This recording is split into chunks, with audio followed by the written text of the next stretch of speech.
दोस्तों इस टाइम मुकेश अंबानी की नेटवर्थ 98 बिलियन डॉलर्स है और फोर्ब्स बिलियनियर लिस्ट के अकॉर्डिंग वे दुनिया के 7वें सबसे धनी व्यक्ति हैं। लेकिन वहीं उनके छोटे भाई अनिल अंबानी जी की अगर बात करें तो उनकी नेटवर्थ इस समय 0 है और आज उनकी हालत इतनी ज्यादा खराब है कि उन्हें अपना घर चलाने के लिए अपनी वाइफ के गहने तक बेचने पड़ रहे हैं। अब एक भाई इतना अमीर और दूसरे की हालत इतनी ज्यादा खराब, ये बात किसी के भी गले नहीं उतरती। असल में अनिल अंबानी के हालात हमेशा से ऐसे नहीं थे। इनफैक्ट 2008 में इनकी नेटवर्थ 42 बिलियन डॉलर हुआ करती थी और उस टाइम ये देश नहीं बल्कि दुनिया के 6ठे सबसे अमीर व्यक्ति थे। लेकिन फिर अचानक इनकी लाइफ में कुछ ऐसा हुआ कि वे एक झटके में आसमान से जमीन पर आ गिरे।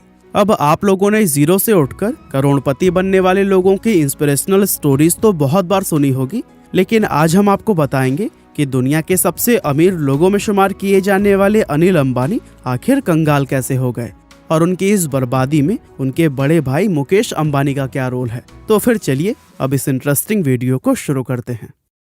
दोस्तों रिलायंस इंडस्ट्रीज के फाउंडर और अनिल व मुकेश अंबानी के पिता मिस्टर धीरूभाई अंबानी जब तक जिंदा रहे तब तक उनके कंपनी और परिवार में सब कुछ बढ़िया चलता रहा। मुकेश अंबानी चूंकि एक सिंपल नेचर वाले इंसान थे जिन्हें लाइमलाइट में रहना पसंद नहीं था, इसीलिए वो कंपनी के अंदर का काम संभालते थे। वहीं दूसरी तरफ अनिल अंबानी को लाइमलाइट में रहना, न्यूज का हिस्सा बनना, पार्टी करना, बॉलीवुड सेलिब्रिटीज और पॉलिटिशियन से ताल्लुक बनाना, ये सब कुछ पसंद था। इसीलिए धीरूभाई अंबानी ने उन्हें कंपनी के बाहर के मैटर्स को संभालने का काम सौंपा हुआ था। और दोस्तों इस तरह से दोनों भाई मिलकर अपने बिजनेस एम्पायर को बड़े ही अच्छी तरीके से संभाले हुए थे। लेकिन फिर एक दिन अचानक से ये खबर आई कि देश के सबसे बड़े बिजनेस टाइकून धीरूभाई अंबानी हमारे बीच नहीं रहे और इस खबर ने दोनों भाइयों की लाइफ और भाग्य को हमेशा के लिए बदल कर रख दिया। असल में एक स्ट्रोक के चलते 6 जुलाई 2002 के दिन धीरूभाई अंबानी ने इस दुनिया को अलविदा कह दिया था। अब वैसे तो धीरूभाई अंबानी ने अपनी लाइफ में सब कुछ ठीक किया था, लेकिन बस एक गलती उनसे ये हो गई थी कि उन्होंने मरने से पहले अपने बिजनेस एम्पायर को अपने बेटों के बीच में नहीं बांटा, जिसका नतीजा ये हुआ कि पिता की डेथ के कुछ समय बाद ही दोनों भाइयों में काम को लेकर अनबन होना शुरू हो गया और कुछ ही समय में ये झगड़ा इतना ज्यादा बढ़ गया कि माँ कोकिलाबेन को बीच में आकर सारा कारोबार अपने दोनों बेटों के बीच में बांटना पड़ा।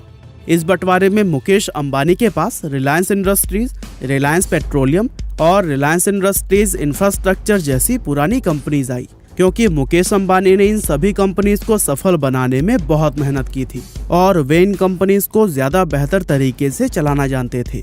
वहीं दूसरी तरफ अनिल अंबानी को रिलायंस कम्युनिकेशन, रिलायंस कैपिटल और रिलायंस ब्रॉडकास्ट नेटवर्क जैसी नई नई और ग्रोइंग कंपनीज दी गई, क्योंकि अनिल अंबानी खुद भी ऐसी ही कंपनीज लेना चाहते थे जिनका फ्यूचर ब्राइट हो और आगे आने वाले समय में उनके ग्रो करने के चांसेस ज्यादा हों।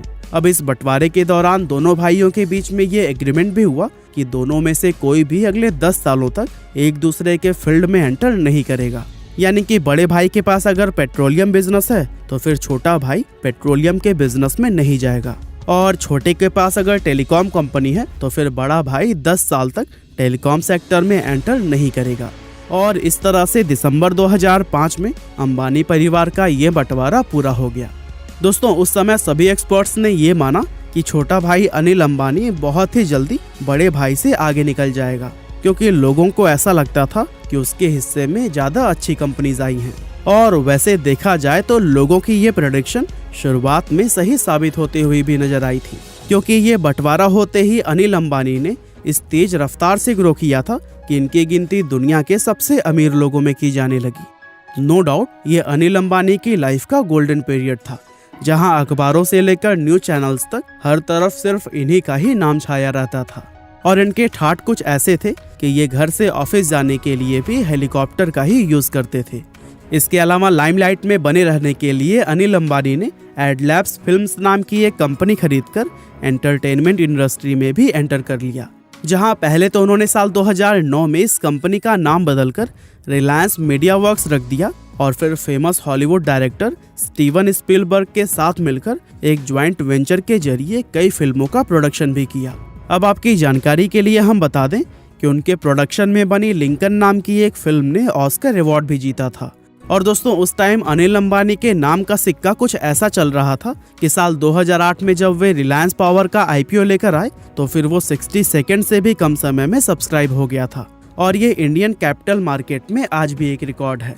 इन सब के अलावा अपने पॉलिटिकल रिलेशन की हेल्प से अनिल अंबानी 2 साल के लिए राज्यसभा के एमपी भी रहे थे और अभी तक अनिल अंबानी की लाइफ में सब कुछ बहुत बढ़िया चल रहा था। लेकिन अब आगे इसी वीडियो में हम जानेंगे कि कैसे अनिल अंबानी का डाउनफॉल शुरू हुआ। पर अगर आप इस तरह के डाउनफॉल से बचना चाहते हैं तो फिर मैं आपको रिकमेंड करूंगा the 21 success secret of self made millionaires नाम के इस बुक समरी को, जहां आपको काफी कम समय में आसानी से फाइनेंशियल फ्रीडम हासिल करने के सीक्रेट्स बताए गए हैं। यह बुक समरी आपको और कहीं नहीं बल्कि भारत की best audio book platform Koko FM पर मिलेगा। अब दोस्तों अगर आपको नॉलेज, मोटिवेशन, इन्फॉर्मेशन सब कुछ अनलिमिटेड एक ही जगह पर आसानी से और बहुत ही कम पैसे में मिल जाए तो कितना अच्छा रहेगा ना। इसीलिए कोको एफएम लेकर आया है unlimited knowledge, motivation, biographies, Bollywood, science, history और बिजनेस हर एक फील्ड से, वो भी 50% डिस्काउंट के साथ में। बस आपको सुनो 50 कूपन कोड का इस्तेमाल करना है और 399 रुपए का एनुअल सब्सक्रिप्शन सिर्फ 199 रुपए में मिल जाएगा। लेकिन हाँ, ध्यान रहे यह ऑफर सिर्फ 31 मई 2022 तक के लिए ही उपलब्ध है। तो फिर देर किस बात की, लिंक डिस्क्रिप्शन में उपलब्ध है, वहाँ से जाइए और ऑफर का फायदा उठाइए। बहरहाल हम अनिल अंबानी के स्टोरी को कंटिन्यू करते हैं। दोस्तों अनिल अंबानी अपनी लाइफ में बहुत तेज रफ्तार से ग्रो करना चाहते थे, इसीलिए उन्होंने कारोबार को बढ़ाने के लिए अपनी हर एक कंपनी में बड़े बड़े इन्वेस्टमेंट करने शुरू कर दिए और इसी दौरान रिलायंस कम्युनिकेशन में लगभग $2 बिलियन का इन्वेस्टमेंट करके वे 3G टेक्नोलॉजी को लेकर आए और इस टेक्नोलॉजी की हेल्प से वे टेलीकॉम इंडस्ट्री के किंग भी बन गए, जहां इस सेक्टर में उनकी कंपनी 2006 से 2010 तक नंबर 1 पर बनी रही। लेकिन दोस्तों इसमें प्रॉब्लम यह थी कि अनिल अंबानी का ये टेलीकॉम बिजनेस CDMA टेक्नोलॉजी पर बेस्ड था और ये टेक्नोलॉजी 2G और 3G को तो सपोर्ट करती थी लेकिन 4G को सपोर्ट नहीं करती थी।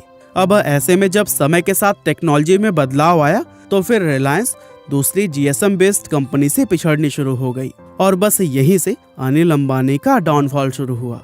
अब यूं तो रिलायंस कम्युनिकेशन की हालत वैसे ही काफी खराब चल रही थी, लेकिन ये पूरी तरह से बर्बाद तब हुई जब 2017 में मुकेश अंबानी भी जियो 4G के साथ इस इंडस्ट्री में उतर गए।